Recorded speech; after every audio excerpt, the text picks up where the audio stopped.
Allegations that are being made by Rohit Pawar are very serious. Here at NDTV, with the help of a flight simulator, attempts are being made in order to determine what caused that plane crash. Take a look at this special report. What actually could have gone wrong and how the situation was there in the sky, on the ground.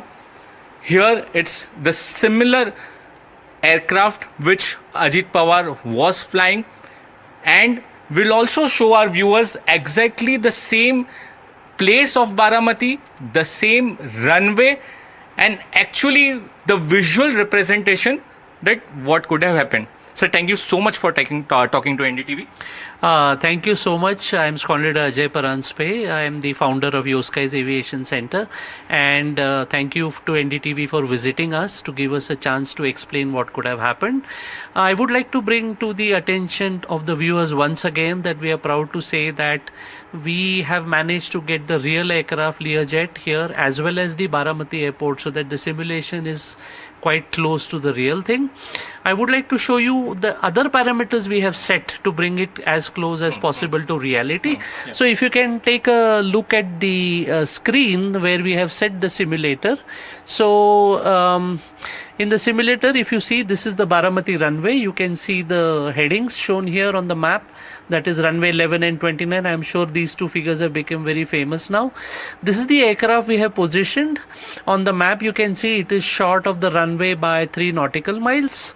And I would like to show you that not only this, we have even set the date and time to be exact. So if you see, it was around 8:20 a.m. when the aircraft was approaching Baramati airport. The reason I say we have set this is because it will correctly give us the sun positions as it would have been as close to the real thing.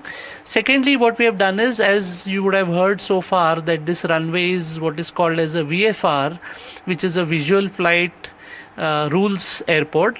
Visual flight, as the name suggests, the pilot has to fly on the around the airfield or runway without having any aids from the ground. It's a visual flying. He has to visually be able to see. Why I'm stating this is because it points to the relevance that now, without any aid from the ground, navigational aid, he needs to visually approach the runway, look at the runway. And one of the things I would like to also bring about here is that it's not only the runway. You need to be able to, there is a touchdown point designated on the runway. So the pilot usually aims at the touchdown point, so that if he touches down at the correct point, after he lands, he needs some runway length to stop. So the runway length which is known is sufficient for him to stop, provided he touches near the touchdown point.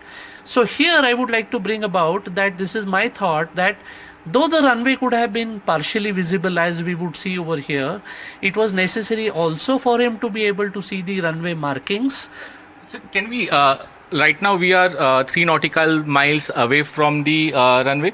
Yes. I would just like to show our viewers that how it looks from the cockpit, from the ATC tower or from the runway. Sure. So this is a view as the tower would have seen. So as you can see, he cannot see the aircraft even at 3 nautical miles. Now, by the way, I would like to tell the viewers that there are 2 measurements here, 3 nautical miles and 3 kilometers. So the visibility was given in kilometers, which is slightly lesser than 3 nautical miles. Okay. So the pilots often use the term nautical miles to measure the distances, whereas visibility is told in terms of kilometers. Okay.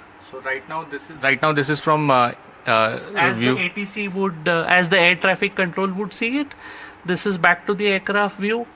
This is, as you can see, another view of the air traffic control. You can see that the tarmac is visible. Yes. So at lower visibility, the tarmac is very close, the tarmac is visible, right? But if you see far away over here, the beyond Aircraft 3 kilometers, the aircraft is not visible. Aircraft is not visible. So here you can clearly see that how the situation might be. This is a very interesting angle, sir.